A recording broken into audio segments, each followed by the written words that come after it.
En Derechos Humanos. ¿Cómo está? Muy buenas tardes. Muy buenas tardes, José Ángel. Buenas tardes al público que nos escucha. Pues cómo abordar desde una visión evidentemente de los derechos humanos este tema de los desaparecidos y la escasa o insuficiente respuesta hasta el momento desde las autoridades y seguramente por parte de un buen sector de la sociedad que de repente como que deja de lado estos temas. Sí, pues yo creo que lo primero que hay que decir es que esta es la realidad de la justicia en Jalisco. Hay que comenzar a ver esta parte como la fotografía de la atrofia que tiene el sistema de justicia en Jalisco, que no alcanza a llegar a quienes más lo requieren, que es este éxodo y este grito de esta emergencia humanitaria que no tiene un año, José Ángel, sino es producto de esta guerra contra el narcotráfico y de esta falta de énfasis en acciones del Estado de forma contundente para desarticular, para prevenir, para generar instituciones que de alguna manera puedan proporcionar tanta información para que esto no se cometa más, que esto es un tema importante para los derechos humanos, que se repare también este asunto, pero también conocer la verdad de lo que está ocurriendo para que precisamente esto no vuelva a incidir, no vuelva a ocurrir, ¿no?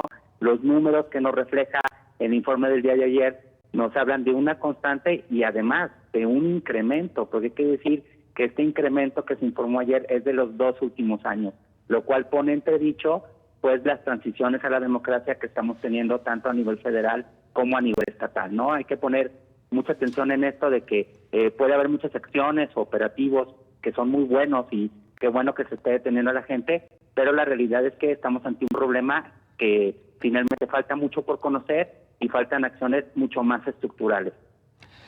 De repente sí, bueno, se entiende, si vivimos estos niveles de inseguridad, estos niveles en los que pareciera que la delincuencia organizada está más organizada que las autoridades, pues sabemos que será muy complicado llevar a control y reducir los casos de esta índole, los de las desapariciones. Y sin embargo, pues sí, tienen bastante tarea por realizar las autoridades, pese, insisto, a que en estos momentos se les aprecia en aparente desventaja, ¿no? Sí, y digamos que también hay que decir que en general el sistema de justicia tiene fallas endémicas, digamos, que tienen que irse superando, en donde no hay una ruta muy clara. Por lo menos en Jalisco hay un asunto bastante crítico en los indicadores. Solo el día de hoy, por ejemplo, el periódico Mural divulgaba que solamente se judicializa el 1% de las carpetas de investigación que se dan sobre este tipo de casos, ¿no? Que aunque ha sido una ventaja haber instalado mecanismos como la Comisión Estatal de Búsqueda o la propia Fiscalía de Desaparecidos, pues seguimos observando que son mecanismos que carecen de una estructura suficiente, del recurso, de la transparencia y de obviamente del cumplimiento de la exigencia que las familias que están buscando pues a sus hijos e hijas están en ese nivel, ¿no? ¿Qué es lo que se apuesta en esta parte? Pues comenzar a abrir esta discusión y decir que se requiere una cooperación mucho más de una forma internacional, a la usanza de otros países, como ha ocurrido en Guatemala, en otros lados, para que precisamente se vayan teniendo reforzamiento de esta parte de Estado, mayor eficiencia y que se generen otro tipo de prácticas que nos lleven al objetivo de precisamente de clarificar qué es lo que está ocurriendo, ¿no? En el tema de la búsqueda de los desaparecidos, ¿qué es lo que hace más falta? ¿Recursos o voluntad política? Es una buena pregunta. Yo el tema de la voluntad política se me hace un tema como bastante arenoso. Yo más bien diría que partiendo de una idea de Estado es comenzar a reconocer que las capacidades que se están llevando a cabo no alcanzan y que eso tiene que implicar una colaboración, una cooperación que está encima de ti como un gobierno local o como un gobierno nacional. O sea, implica esta verticalidad política. Yo no hablo de voluntad, sino una verticalidad desde las obligaciones que te tocan como Estado, desde la experticia internacional, para llamar a la cooperación, llamar al fortalecimiento y llamar al cambio estructural de lo que se requiere para poder clarificar. Eso ya ha ocurrido en otros países e incluso se están llevando varios procesos en donde hemos visto que estos cambios pueden darse. Colombia, Guatemala, El Salvador, son mecanismos que nos llevan a lógicas más profundas, a un fortalecimiento, porque también hay que decir que dentro de las instituciones también hay servidores públicos que están insatisfechos con esto, que quieren dar resultados, que quieren comprometerse, pero que no cuentan ni con los cimientos ni con las herramientas para poder llevar a cabo pues esta función, ¿no? Hay que decir que entre los desaparecidos también hay gente, hay servidores públicos que están en este supuesto por el nivel de riesgo y sobre todo por la falta de, de esta información y de esta investigación que nos lleva a decir dónde estamos parados como Estado, ¿no?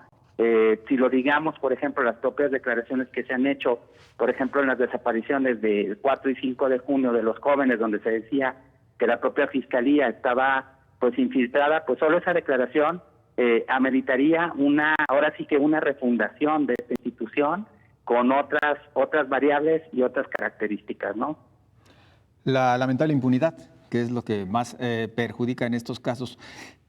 Seguramente habrá quien se pregunte, porque pues este tema de los desaparecidos debería interesarnos a todos y debería invitarnos a actuar a todos. ¿Cómo puedo hacer yo como ciudadano, inclusive un servidor público, cómo puedo yo abonar a la búsqueda y a la prevención? Esa es una buena pregunta. Lo primero es interesarme, porque las luchas que vemos de los colectivos de familias, que ustedes los han tenido en el estudio, queda muy claro que sus luchas son por sus hijos, pero también para mandarnos el mensaje de que hoy por hoy cualquier persona puede estar en una situación de riesgo en la desaparición.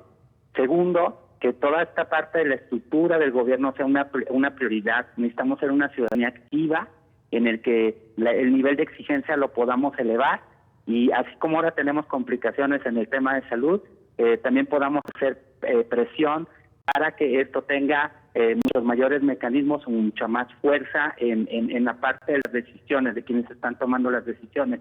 Y tercero, oponernos a todo aquello que atente contra la dignidad de las personas. O sea, tanto en esta parte que ha ocurrido mucho en nuestro Estado, que quedan como en discursos o en accidentes, o ahora que están diciendo que esta parte de información solamente es porque se está actualizando el sistema y porque sí hay proactividad, pues eso finalmente proviene de un rezago que no se había cumplido durante mucho tiempo. Entonces, hoy tenemos un número, pero cada número es la historia de una familia y de una persona que obligaron a renunciar a sus sueños y que ese nivel de violencia tiene que tener una explicación y tiene que tener una responsabilidad que todos podemos sumarnos a exigirlo. Y la última que yo diría que es más importante, la cuestión del autocuidado, pero no en el miedo, sino en solidarizarnos con el otro, con la otra, sobre todo con quienes tienen más riesgo, que son obviamente jóvenes en edad productiva, para a través de esto poder realmente ser una comunidad que esté atenta al cuidado para evitar este tipo de dinámicas. Lamentablemente el tiempo se nos ha terminado, abogado Francisco Macías Medina. Yo nada más quisiera abonar algo y dejarlo como comentario personal. A veces pareciera que también la falta de voluntad, el desinterés o el tratar de minimizar las cosas, sobre todo cuando se está en un nivel de autoridad, pues debería ser considerado casi como un delito para que de una buena vez pues le tomen interés e importancia a lo que realmente lo tiene.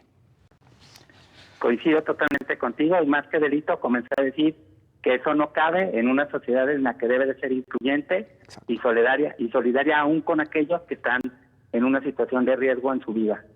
Abogado, muchas gracias. Que esté muy bien, gracias por el espacio. Hasta luego. Es Francisco